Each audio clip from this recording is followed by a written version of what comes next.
hora de visitar o sertão de Itaparica, território de cidades que preservam seus casarios antigos e que também foi marcado pelas enchentes do Velho Chico.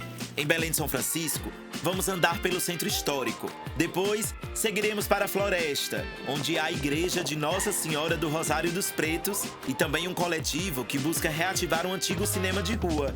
E ainda vamos a Petrolândia, cidade com a paisagem emblemática da igreja que foi submersa pela barragem. Nosso segundo episódio da série Nosso Patrimônio, Nossa História começa agora. Dessa terra herdem as histórias que vieram antes de eu chegar. Roda mundo, roda menina, que é aqui onde eu vou te contar. Dessa terra eu conto os passos de quem foi, de quem quis ficar. Não esqueça, ingressa menina, lembre que tem lugar pra voltar. Nosso patrimônio, nossa história. Nosso patrimônio, nossa história. Nosso patrimônio, nossa história. Nosso patrimônio, nossa história.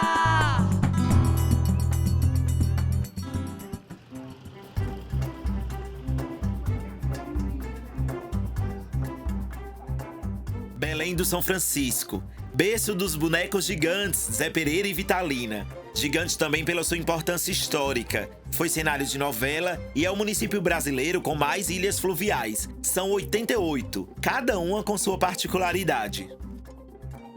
Por aqui, dizem que toda rua nos leva ao Rio São Francisco. E nelas chama a atenção a quantidade de construções históricas preservadas. É um passeio por chalés no estilo colonial do início do século XX e por calçadas de pedra que foram retiradas do Velho Chico.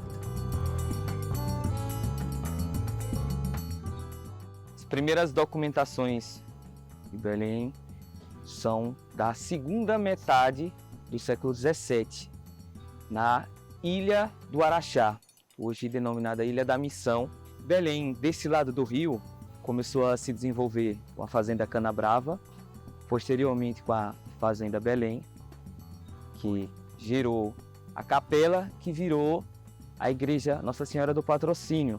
As primeiras casas aqui de Belém, elas eram casas de taipa, casas de adobe, que tinham uma arquitetura mais fragilizada, né? E não resistiram tanto às enchentes que houveram no rio.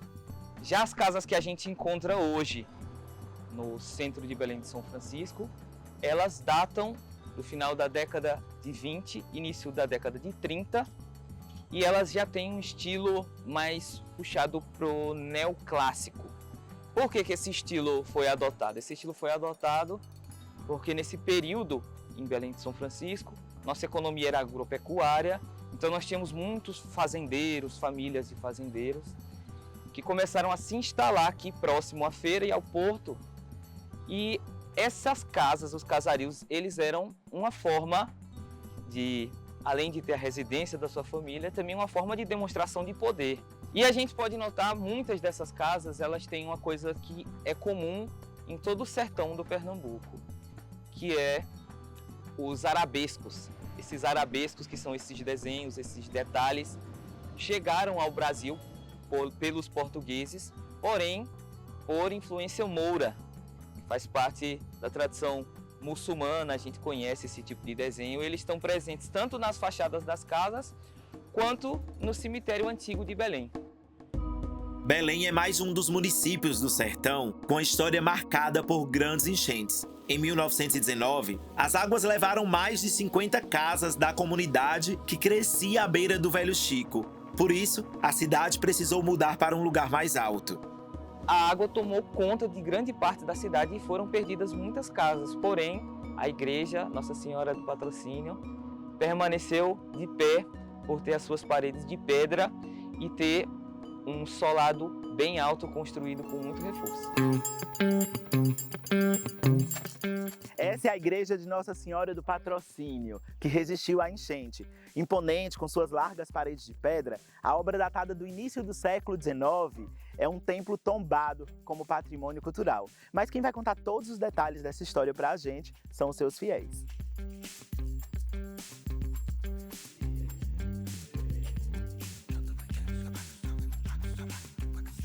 Dona Terezinha é a guardiã aqui da matriz, da chave da igreja. Dona Dinorá é filha da cidade, pesquisadora das histórias da região.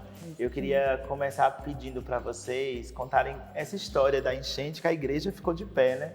Como foi que ela foi construída? Foi antes até da cidade, né? Ela é mais velha que a cidade. Isso, ela foi construída na fazenda chamada Belém.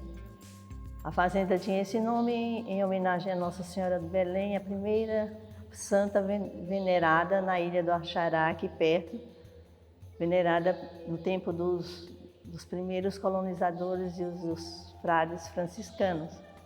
Mas, em homenagem a essa família de Clara e João, eles estavam sediados aqui perto dessa igreja. A fazenda, a senzala, até uns 30 anos atrás, ainda tinha restos de tijolos dessa senzala da fazenda Belém. Clara achou importante fundar uma capela em honra a Nossa Senhora da Conceição, porque eles tinham feito uma promessa a uma filha, Marica, uma criança que estava muito doente, e se ficasse boa, Nossa Senhora da Conceição receberia essa capela aqui na fazenda deles. Então foi a origem da capela. Mas aí acabou que ficaram duas imagens, né? Que chegou outra imagem, que história é essa? A Nossa Senhora de Belém não foi recuperada. Na cheia, os habitantes da ilha traziam Nossa Senhora de Belém numa canoa, o rio muito cheio, as ondas muito fortes, a canoa virou e a imagem afundou. Mas, na verdade, a devoção principal ficou na festa de Nossa Senhora da Conceição, porque Nossa Senhora do Patrocínio foi entregue erroneamente como se tivesse sido Nossa Senhora da Conceição. Quando abriram a caixa, era Nossa Senhora do Patrocínio. Aí o vigário, na época, Padre Norberto Palampam, disse: não se preocupem, vamos começar a festa de Nossa Senhora do Patrocínio agora no início do século XX, homenageando Nossa Senhora do Patrocínio no dia de Nossa Senhora da Conceição, 8 de dezembro.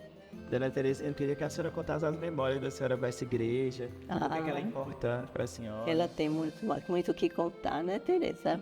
Quando eu cheguei aqui em Belém, em 2002, e meu cunhado era crente. Aqui, nessa igrejinha aqui, não tinha sangue, não tinha nada, só tinha bordete. Era abandonada. Era abandonada, não tinha ninguém aqui.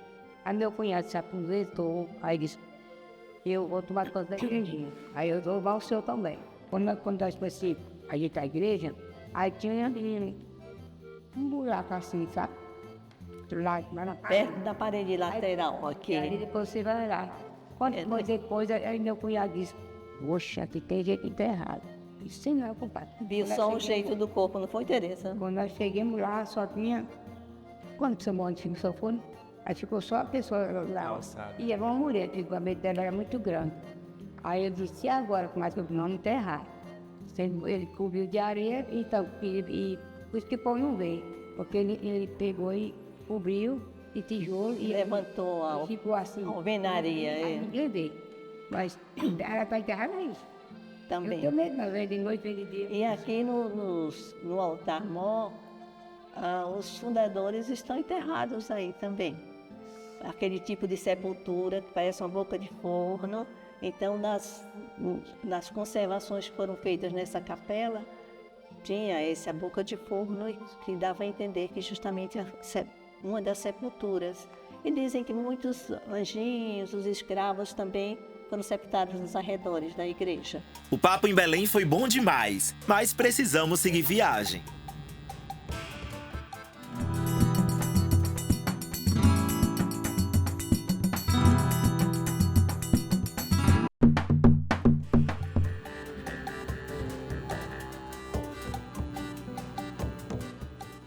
Chegamos em mais uma cidade onde a história está nas ruas. Casas coloniais e edificações do século XIX e início do século XX fazem de Floresta um verdadeiro museu a céu aberto. As fachadas bem conservadas, com detalhes minuciosos, formam uma paisagem charmosa que narra esse pedaço de sertão.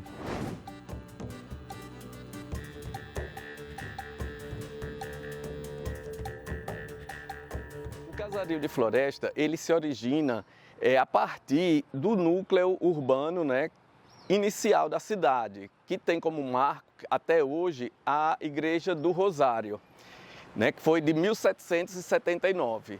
Atualmente, o que a gente tem aqui, que configura o sítio histórico de Floresta, são residências, a maioria delas, e que tiveram origem no final do século XIX e início do século XX, a maioria, né?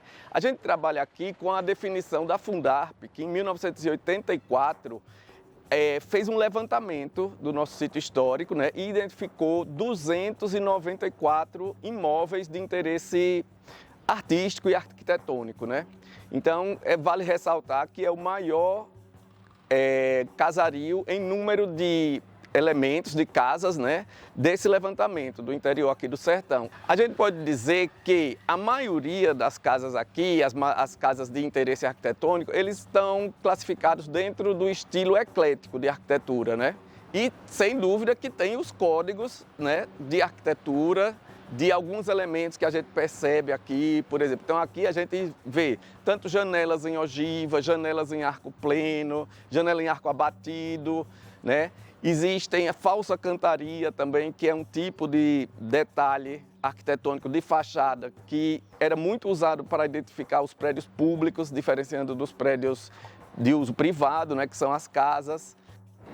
Fred é arquiteto, nascido e criado em Floresta, e transformou uma das casas do Centro Histórico em galeria de arte. A Casa Pedra Branca foi inaugurada em 2017. Mas a gente fez questão de não mudar o piso, de não mudar o telhado, de não mudar os revestimentos das paredes, né? A gente nunca mudou a planta. O que a gente faz são, eventualmente, intervenções que alguma expografia específica precise. Este prédio, ele é tombado como patrimônio cultural do estado e tem uma história curiosa aí que envolve até cangaço, né? Isso, envolve cangaço, envolve igreja, né? Envolve assistência social, envolve muita coisa. Ele foi iniciado em 1912, esse prédio, para servir como um seminário, né? Porque aqui em Floresta, em 1911, foi instalado o primeiro bispado do sertão de Pernambuco. Era um bispado imenso que ia de Arco Verde até Petrolina, era tudo comandado aqui pela base aqui em Floresta, né? Desse bispado. Então, assim que o bispo chegou, eles pensaram em construir um seminário. Só que em 1914, o bispado foi transferido para Pesqueira. E aí o prédio ficou sem uso até 1927, quando ele foi concluído, né, e passou a servir as tropas estaduais que vinham combater o cangaço aqui em Floresta, né? Entre 1926 e 27 estava muito grave o problema do cangaço, do banditismo, né, em redor da cidade. E o governador de Pernambuco resolveu trazer a força pública para cá, né? Até por isso, ele até hoje é conhecido como o batalhão, né? Que é o batalhão da força pública, né? Só que ele passou mais tempo sendo um pensionato, que chamava Pensionato da Divina Providência, onde muitas pessoas aqui de Floresta estudaram.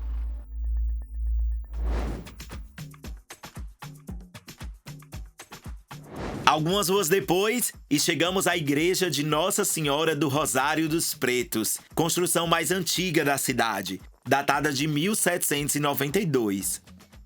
João Luiz faz parte da Confraria do Rosário, uma instituição ancestral, organização religiosa formada por negros que tem mais de 200 anos de história. João Luiz, fala um pouquinho pra gente sobre esse patrimônio de Floresta que é a igreja de Nossa Senhora do Rosário, né? Isso, dos Pretos. Ela é a igreja da fazenda que deu origem à Floresta, né? Então ela foi pedida para construir em 1777, aí foi concluída e inaugurada em 1792. Então é a única coisa que nós temos da fazenda que ainda permanece em pé, não é? E exatamente aqui também acontece a coroação do rei e da rainha do Congo, que é exatamente uma manifestação cultural religiosa dos negros de Floresta, que fazem parte da Confraria do Rosário. Desde a fundação da igreja, que a Irmandade existe, né? E, consequentemente, todos os anos, eles coroam um rei e uma rainha preta entre eles, mostrando aos brancos que, apesar de escravizados, eles também tinham sangue real. O Casaril de Floresta ele é todo preservado, mas não tem nada tombado. Como essa igreja também, ela está em processo de tombamento. Toda a população que mantém todos esses bens erguidos, pintados, né, e bem cuidados.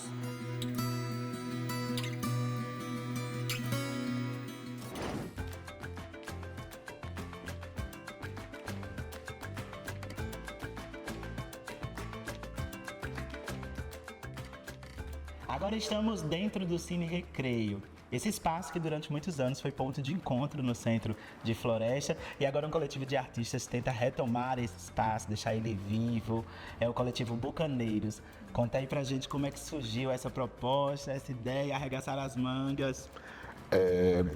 Surgiu a partir do momento que eu comecei a trabalhar com cinema. Eu sempre fui amante de cinema a minha vida inteira.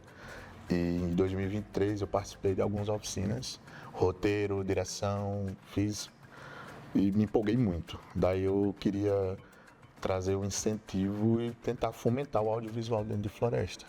Então eu criei o coletivo com alguns colegas do curso. E conta pra gente como é que tá sendo participar desse processo, assim, vendo isso aqui se transformar de novo em um espaço. Tá sendo encantador, renovador, assim, para impor em palavras, né? Mas se eu for levar em consideração o significado de tudo isso, vai além de palavras, sabe? Tem sido realmente um trabalho muito duro da nossa equipe, desse grupo aqui, desse coletivo. A gente tem colocado a mão na massa mesmo, né? A gente vem para limpar, a gente faz a curadoria dos filmes que a gente escolhe para o Cineclube, a gente corre atrás dos patrocínios, de quem pode doar alguma coisa. Se não pode doar dinheiro, mas pode doar mão de obra, a galera chega junto também. Então a gente está nesse movimento de articular também, criar essas redes de apoio para esse espaço voltar a viver. Eu sei que tem muita história por trás desse espaço. Algum de vocês tinha alguma memória, assim, disso aqui funcionando? Tem uma que eu adoro, porque quando eu tinha 5 anos, eu lembro de ter vindo com minha família para assistir o Rei Leão a primeira vez. Aí ficou isso marcado na minha cabeça, sabe? Porque uma das coisas que a gente pensa é exatamente porque nós temos um filho também, Manuel, que também tem 5 anos. E uma das intenções da gente é isso, para que daqui a 20 anos ele tenha essa mesma memória mágica que eu tive no cinema, sabe? Guardamos na bagagem a resistência poética dos artistas de Floresta e seguimos viagem.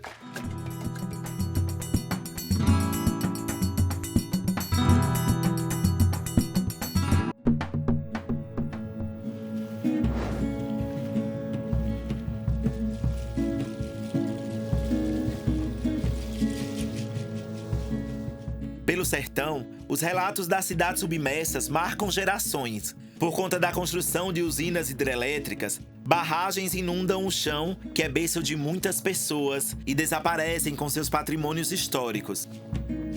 Aqui em Petrolândia, para a usina hidrelétrica Luiz Gonzaga, foi construído o Lago de Taparica. E a cidade ficou totalmente inundada, a 10 metros de profundidade, nas águas do Velho Chico. Toda essa história ficou submersa durante mais de 26 anos, até que em 2014 as ruínas de uma igreja voltaram a aparecer. É a Igreja do Sagrado Coração de Jesus, que atrai turistas que a chamam de Atlântida brasileira e também é um símbolo de saudade de quem sente falta de casa. São lembranças muito boas, né? Porque entre Petrolândia e Barreira era bem próximo, né? Bem próximo. Então, a gente tinha sempre o costume, né? Quem era de Petrolândia, ir passear em Barreira. Tinha a feira, né? A feira livre, né? Dia de domingo. Ia muita gente, né? Muita gente de Petrolândia para a Barreira. A igreja é ponto de resistência da cidade que não sumiu. Sempre esteve, de alguma forma, demarcando que naquele lago há uma história afogada. A Igreja do Sagrado Coração de Jesus, apesar de muita gente pensar que ela ficou submersa até o teto e de repente ela reapareceu do nada. Não, ela nunca foi totalmente coberta. Ela é feita a gente se arvada, fica com água pelo pescoço, mas não se afogou. perto. A gente fica com lembrança, com dor, com saudade de tudo aquilo que a gente perdeu, mas a gente não se entrega, a gente está lutando. Principalmente nós no GH, para que a gente preserve a Igreja do Sagrado Coração de Jesus, o que restou dela. Debaixo das águas do Lago de Itaparica, também estão muitos outros edifícios da antiga Petrolândia, casas, igrejas, fábricas, lugares de afeto, que ficaram apenas na memória de quem cresceu por lá. Nós ficamos em um limbo, porque nosso patrimônio, quase todo, ele foi perdido. As principais áreas que eram históricas no centro da velha cidade, ele foi perdido definitivamente. Uma vez, quando esses prédios históricos, essas áreas foram demolidas para ser feita antes da inundação e depois com a cobertura por água. Então nós perdemos tudo 2, 3 vezes. O IGHP, que é o Instituto Geográfico Histórico de Petrolândia, ele foi fundado em 2016 como um coletivo e agora nós finalmente nos tornamos uma empresa, né? No caso uma organização, e nosso objetivo é lutar pela preservação de nosso patrimônio, o que ainda resta dele, e descobrir onde está o patrimônio que nós perdemos. Uma história de silêncios angustiantes que se arrasta pelo tempo. São tantas memórias que a gente nem percebe o passar das horas e a conversa se intensifica, revelando muitos sentimentos. Porque era uma coisa que ninguém sabia o que é que seria o destino da gente, das famílias. Como é que vai ser? Muita gente vinha porque era o jeito, né? Eu tenho até amigos que não quiseram vir porque não aguentavam vir para sair da velha cidade. E outras famílias ficaram naquele desespero. Eu tenho que ir, mas eu não quero. Foi uma coisa muito doída.